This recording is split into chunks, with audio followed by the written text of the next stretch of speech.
West Bengal state university third semester Bengali MIL এর 2024-25-এর স্টুডেন্টরা যারা মেল ক্যান্ডিডেট, তো তোমাদের জন্য একটা ফাইনাল সাজেশন আমি আজকে এই ভিডিওতে তুলে ধরেছি। তো তোমাদের ইউনিট 1-এ থাকবে 19 শতকে গদ্যের উদ্ভব ও ক্রমবিকাশ, যার মধ্যে তোমরা পড়বে বাংলা গদ্যের বিকাশে রাজা রামমোহন রায়, বাংলা গদ্যের বিকাশে ঈশ্বরচন্দ্র বিদ্যাসাগর, ফোর্ট উইলিয়াম কলেজের অবদান, বঙ্কিমচন্দ্র চট্টোপাধ্যায় এবং বাংলা গদ্যের ইতিহাসে সংবাদ প্রভাকর ও বঙ্গদর্শন পত্রিকার অবদান। তো পাশে দেখবে আমি সালগুলো লিখে দিয়েছি যে কোন কোন সালে এই কোয়েশ্চেনগুলো তোমাদের পরীক্ষাতে এসেছিল। তো সালগুলো তোমরা দেখলে তোমাদের কাছে একটা ধারণা হয়ে যাবে যে কোনগুলো তোমাদের কাছে বেশি ইম্পর্টেন্ট। তো 5 নম্বরের টিকার মধ্যে তোমরা পড়বে শ্রীরামপুর মিশন, তত্ত্ববোধিনী পত্রিকা, দিগদর্শন, বৃত্রসংহার, 32 সিংহাসন, সীতার বনবাস। ইউনিট 2-এ রয়েছে হুতম প্যাঁচার নকশা কালীপ্রসন্ন সিংহের। তো তার মধ্যে দিয়ে দেখে নেবে হুতম প্যাঁচার নকশা গ্রন্থে সমকালীন সমাজচিত্র, হুতম প্যাঁচার নকশা গ্রন্থে ভাষারীতি বা ভাষা শৈলী, বা এখানে আসতে পারে যে হুতমি ভাষা কেন বলা হয় বা কলকেতেই ভাষা কিভাবে হয়ে উঠেছে। তারপর নকশা কি, হুতম প্যাঁচার নকশা গ্রন্থে একটি আদর্শ নকশার লক্ষণগুলি কিভাবে ফুটে উঠেছে। তারপর হুতম প্যাঁচার নকশা গ্রন্থে চড়ক পার্বণ। 5 নম্বরের জন্য কিছু টিকা রেডি করে নেবে। 10 দিন চোরের, একদিন সেধের, প্রসঙ্গ তাৎপর্য, লাইন তুলে আসতে পারে। বারোয়ারি পুজোটা দেখে নেবে। দুটি চরিত্র যেটা আগের বার 10-এ এসেছিল, এখান থেকে 5-এ আসতে পারে। ঝুল সন্ন্যাস, হঠাৎ অবতার। ইউনিট 3-তে রয়েছে 19 শতকের কবি ও কাব্যের পরিচয়, যার মধ্যে দিয়ে তোমরা প্রথমেই করবে ভোরের পাখি।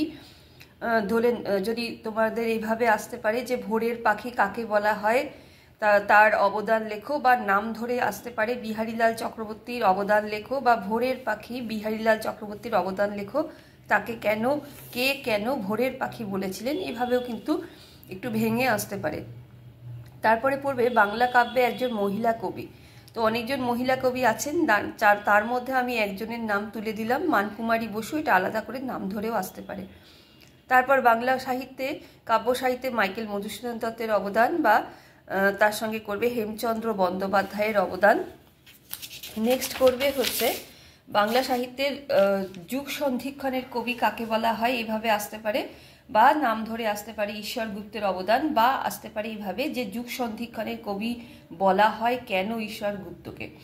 তো তারপরে বাংলা সাহিত্যের ইতিহাসে রঙ্গলাল বন্দ্যোপাধ্যায়। তো এই কোয়েশ্চেন কয়টা তোমাদের একটু বেশি করে করতে হচ্ছে, কারণ কি আগের বছর এই বাংলা কাব্য সাহিত্যে থেকে কিন্তু মেল ক্যান্ডিডেটদের জন্য খুব একটা গুরুত্বপূর্ণ ইম্পর্টেন্ট কোয়েশ্চেন দেয়নি। যেগুলো কমন কোয়েশ্চেন তোমরা প্রায়শই পাও সেগুলো কিন্তু দেয়নি, একটু আনইম্পর্টেন্ট কোয়েশ্চেন গুলো দিয়েছিল। সেই হিসাবে এইবারে তোমাদের জন্য কিন্তু সবই ইম্পর্টেন্ট কোয়েশ্চেনগুলো পড়ার জন্য তোমাদের রয়েছে আর কি। তো তোমাদের এই পোর্শনটা একটু বেশি করে পড়তে হবে। 5 নম্বরের টিকা আমি একটু কমিয়ে দিয়েছি, দেখে নেবে। বৃত্রসংহার, পদ্মিনী উপাখ্যান।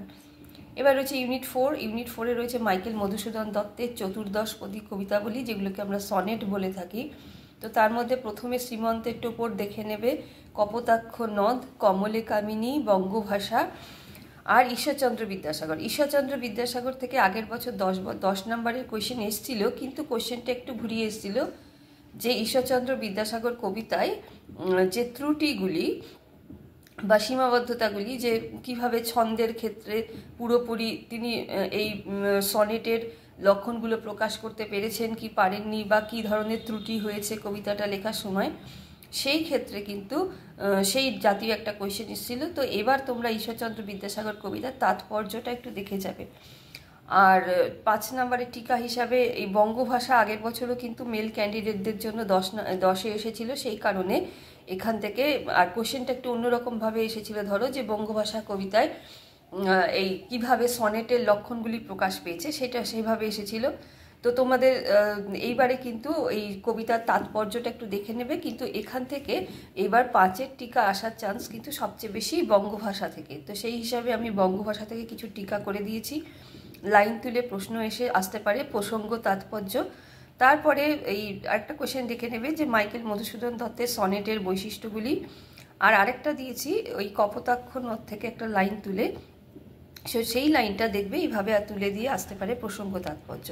এখান থেকে খেয়াল রাখবে একটা কোয়েশ্চেন কিন্তু এইভাবে ঘুরিয়ে আসতে পারে, যে পার্টিকুলার একটা দিল কোয়েশ্চেনের তুলে দিল, ধরো কপোতাক্ষ নদ তুলে দিল, দিয়ে লিখলো যে এই কবিতায় যে সনেটের যে লক্ষণগুলো সেগুলো কিভাবে প্রকাশিত হয়েছে, ষষ্ঠক অষ্টক এগুলোকে কিন্তু ভেঙে দেখাতে হবে যে কিভাবে মধুসূদন দত্ত এর মধ্যে সনেটের যে বৈশিষ্ট্যটা সেটা রাখতে পেরেছেন। এইভাবে কিন্তু একটা ঘুরিয়ে কোশ্চেন আসতে পারে একটু কঠিন করে, আর একটা কিন্তু তার তাৎপর্য বা কবি কি বলতে চেয়েছেন এই জাতীয় একটা সারসংক্ষেপ তুলে দিয়ে দিলেই হবে। একটু খেয়াল করে দেখবে, যেটা তোমাদের কাছে সহজ বলে মনে হবে সেটা লিখবে।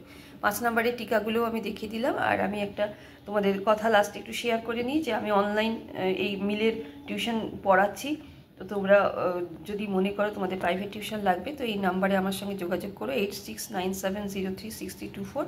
আমি কিন্তু একদমই অতি অল্প টিউশন ফিস নিয়ে তোমাদের অতি যত্ন সহকারে পড়িয়ে থাকি।